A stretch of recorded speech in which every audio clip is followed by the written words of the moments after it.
I suggest to you today that we hear stories, if you will, of people changing.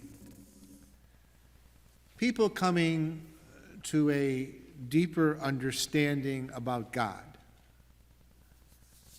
People taking the next step or steps, not only as a person, but a person of faith.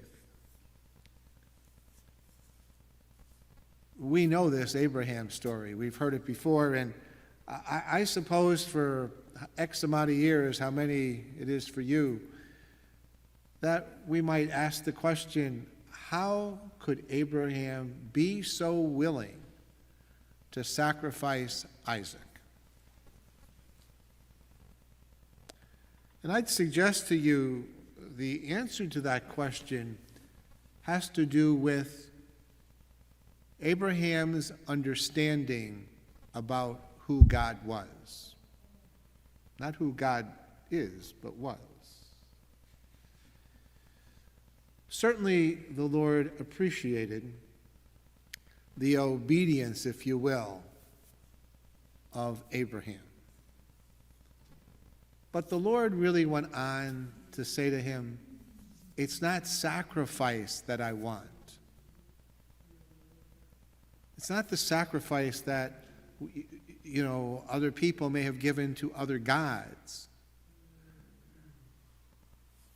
The God of Israel is not like that. The God of Israel is a God who desires loving relationships. And even in the gospel today, we see, at least to some degree, the disciples begin to understand a bit more about Jesus.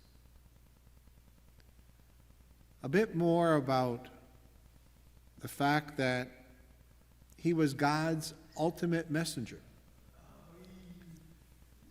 That Jesus was the culmination, if you will, of their tradition. That God, out of love, desires only love.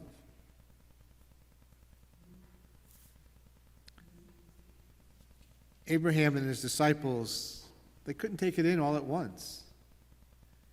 They needed time to understand. And in that process of understanding, they came to new realities. And in the end, they became disciples, followers, if you will, of Jesus, of God. Capable, though, of communicating a message, the message of God, the message of God's great love, not just for them, but for all. Several years ago, and I should say parenthetically that I told this story, but if it's a good story, you tell it again. I was playing a round of golf, a practice round of golf, in a tournament I was playing in Myrtle Beach. And I arrived at the golf course, checked in, and went to the first tee, and the starter said, "Would you like to play with these two gentlemen?" I said, "Sure, not a problem." And a short introduction was made, "I am Joe, you're Fred, you're Phil," okay? And off we went. But as always, a continuing conversation goes on during the round of golf. And of course, these gentlemen were about my age. We were someplace in the 60s at the time. That wasn't the temperature, that was the age.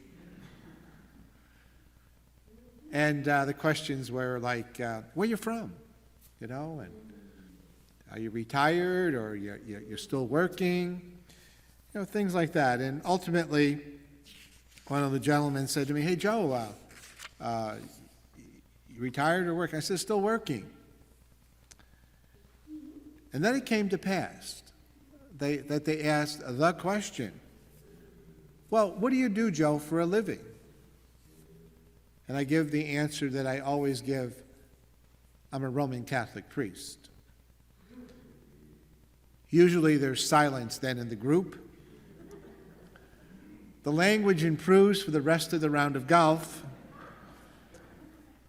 and someone says, "Father, you have the tea." But anyways, when the round was finished, I have to tell this story. I thought about this. Several years ago, many years ago, my nephew, who was probably a teenager at the time, and they lived in Massachusetts near Boston, we went out and played a round of golf. And just him and I, and we joined this twosome on the back side, the back nine. And, again, your names, hi Joe, this is Steve, this is Fred, John. So walking down, this is the first hole. I say to these guys, what do you do for a living? And they say, "Oh, we're Catholic priests." I said, "Oh, really? That's nice." So then they say to me, "What do you do for a living?" And I say, "I'm a Catholic priest." And both of them say, "No, you're not.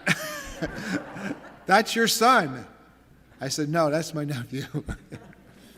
We talked. One of them was a psychologist for the Archdiocese of Boston, and he knew some priest here, so they think they came to believe. They came to believe. But anyways, when the round of golf was finished in Myrtle Beach, I was putting the clubs into my car. And one of the guys came up to the car and he said to me, "Father Joe, I'd like to share something with you." I said, Sure. And he said, "I always believed that God loves us." He said, "But it's only been in recent years that I've really come to appreciate and understand how much God not only loves us, but how much God loves me. He said, and I've heard this from some other people, but it's true. He said, Father, I've come to know that if I had been the only person ever to live on this earth, the love of God was so great that he would come for me. He would live and die and rise for me."